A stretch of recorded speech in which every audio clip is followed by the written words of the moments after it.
Sam, where's the engine to the car? Are you willing to answer any questions? I'm sorry? Yeah. Sam and Dave, RS Scam. Sam and Dave, RS Scam.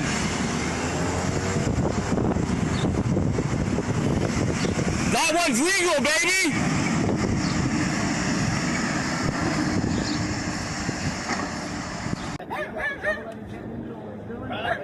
Probably? Why you say that? I wouldn't let him touch my freaking car. Really? Why not? No. I've been up there. I see. He has all these guys that never worked on mechanics. They do everything. Yeah. So that's kind of what's going on here. There was a 90-year-old gentleman that gave up his vehicle to this guy named Sam to get it converted. They're supposed to do some electronic work on it. Sam messed it up, got Dave involved. Dave took the car, and now they're hiding it. They won't show it to the customer. He's 90 years old, mind you. He don't even drive the cars. They're antiques to him. Yeah, but that, so it's still his vehicle. It's over $400,000 car. And we show it to him, and they won't. They want $75,000 to even view the car. It's insane. It's ludicrous. But peace. No justice, no peace. Give the man his keys. No justice, no peace.